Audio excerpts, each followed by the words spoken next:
ជំរាបសួរពុកម៉ែបងប្អូនតោះថ្ងៃនេះយើងមានមុខម្ហូបមួយមុខហៅថាខគោតោះឥឡូវយើងទៅមើលពីរបៀបធ្វើទាំងអស់គ្នាដំបូងយើងចាក់ដាំទឹកដើម្បីស្រុះនៅសាច់គោរបស់យើងបងប្អូនហើយយើងមានបន្ថែមគល់ស្ក្រៃស្លឹកក្រូចហើយនិងរំដេងផងដែរបងប្អូន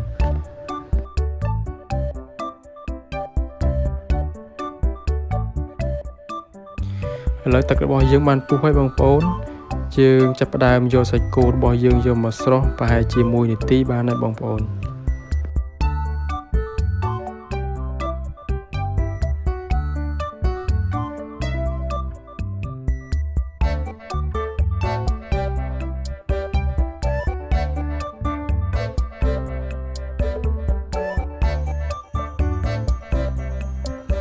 តោះឥឡូវយើងចាប់ផ្ដើម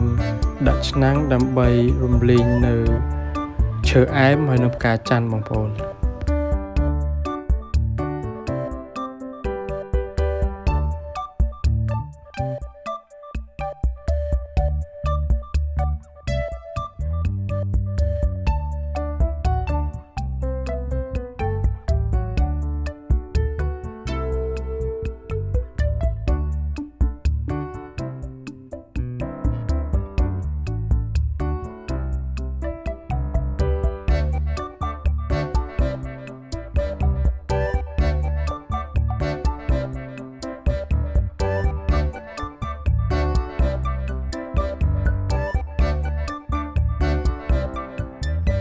បន្ទាប់ពីឈើអែមហើយនិងផ្កាច័ន្ទឡើងឈ្ងុយល្មមហើយយើងចាប់ផ្ដើមយកម្ទេសក្រៀម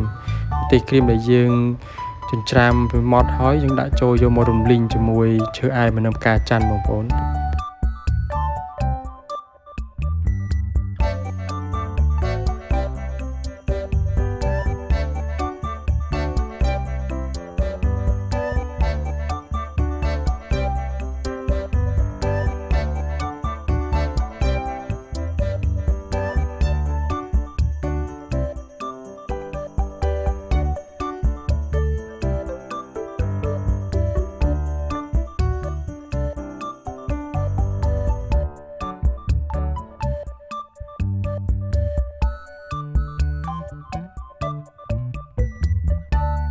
បន្ទាប់ពីវាឡើងឈ្ងុយល្មមហើយយើងចាប់ផ្ដើមយកខ្ទឹមក្រហមបងប្អូន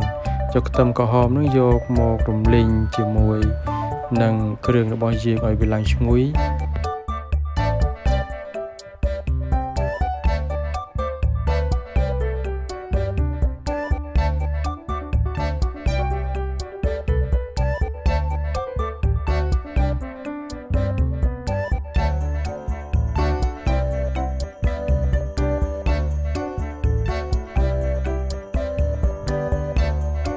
បន្តមកទៀតយើងបន្ថែមគល់ស្ក្រៃស្លឹកក្រូចហើយនិងរំដេងបងប្អូន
ឥឡូវនេះយើងបន្ថែមស្ករក្អម1ស្លាបព្រា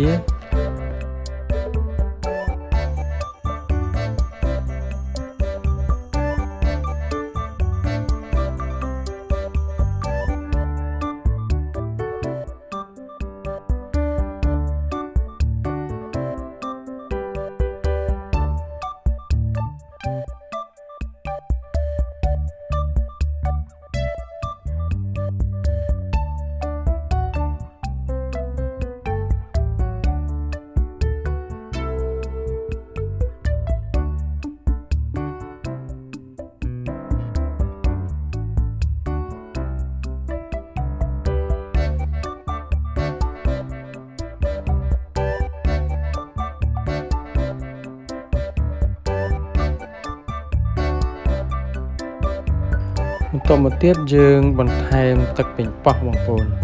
សម្រាប់ទឹកប៉េងប៉ោះនេះដែរខ្ញុំដាក់1ស្លាបព្រាប្រេងខ្យងខ្ញុំដាក់1ស្លាបព្រា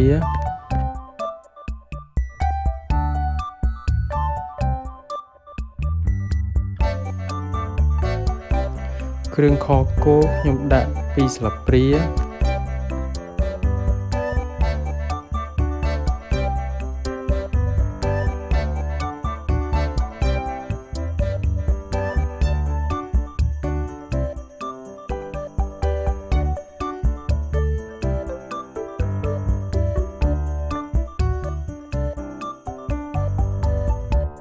បន្ទាប់ពីគ្រឿងយើងកូរសព្វឡើងឈ្ងុយល្អហើយយើងចាប់ផ្ដើមដាក់សាច់យើងចូល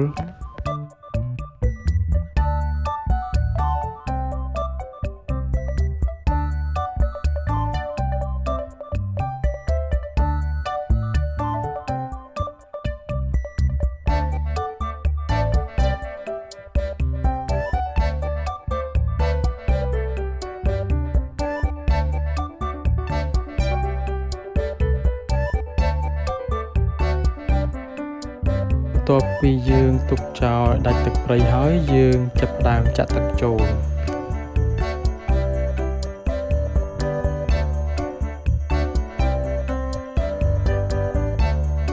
ឥឡូវខគោរបស់យើងគឺបានពុះហើយបងប្អូនបន្តមកទៀតយើងចាប់ផ្ដើមដាក់បន្លែចូល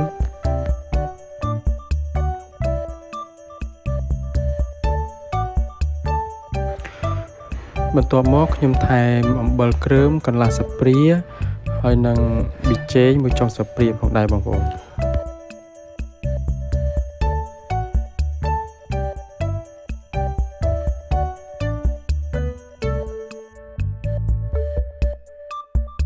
ហើយយើងទុកងាស់វាឲ្យវាផុយល្អបងប្អូនយើងដាក់ទឹកកក 3-4 ដុំទៅ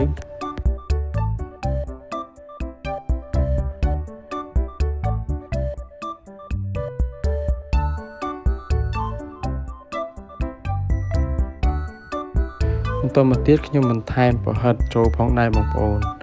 បន្ទាប់មកយើងដាក់មកងាស់វាបានកន្លះម៉ោងគឺរួចរាល់បងប្អូនអរគុណពុកម៉ែបងប្អូនដែលតាមដានវីដេអូតាំងពីដើមរហូតដល់ចប់សូមអរគុណ